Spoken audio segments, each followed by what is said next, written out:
What's up, everybody? Cat in a Hat here, one half of the AFC Eastie Boys. Today we're going to go over some of the moves that the Dolphins have made over the past week. It is a very crucial year for the Miami Dolphins to take it all the way.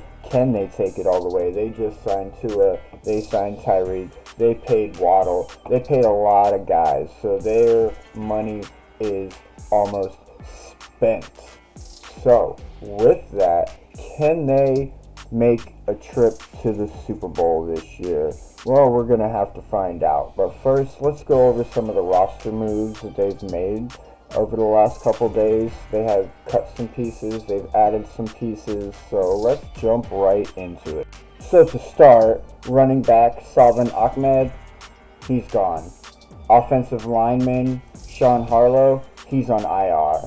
Our wide receiver that we just signed, Willie Snead, 4, he's on IR. The Dolphins also released linebacker Ezekiel Vandenberg with an injury designation. And they signed 4 new players who are most likely gonna play in Friday's preseason against the Tampa Bay Bucks. That would be running back Xander Horvath and Anthony McFarland Jr., receiver Jadon Jank, and linebacker Dequan Jackson. McFarland and Horvath were needed because Miami is a little short-handed right now at running backs when they just released Ahmed. Chris Brooks is on concussion protocol, and Jeff Wilson Jr. has been sidelined for the past 10 days with an injury to his nose, so that was a pretty good pickup. I don't know how useful they're going to be for us, but I guess we'll find that out during the preseason game against the Bucks. McFarland had 42 carries for 146 yards in 17 games through 4 seasons with the Pittsburgh Steelers. That averages about 3.5 per carry. Horvath appeared in 15 games and started 2 for the Chargers in 2022. He ran 4 times for 8 yards and caught 5 passes for 8 yards, including 2 touchdowns for the Chargers. He drafted him 7th round in 2022.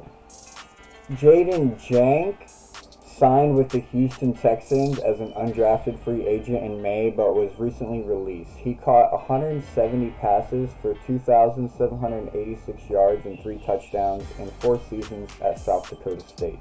Jackson, who is also undrafted out of Colorado State, is a 6'1", 255-pound linebacker who had 307 tackles and 27 tackles for a loss in 5 years at Colorado State.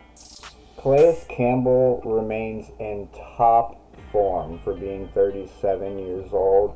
The only problem the Dolphins are going to have this year is figuring out how much to use him, because he's going to be replacing Christian Wilkins on defense, and that is a big hole to fill. And he's coming from playing in a dome in Atlanta, and so now he's going to be playing in the South Florida Heat. So hopefully they don't overwork him. He doesn't get too much work in, but he gets enough work in to be effective.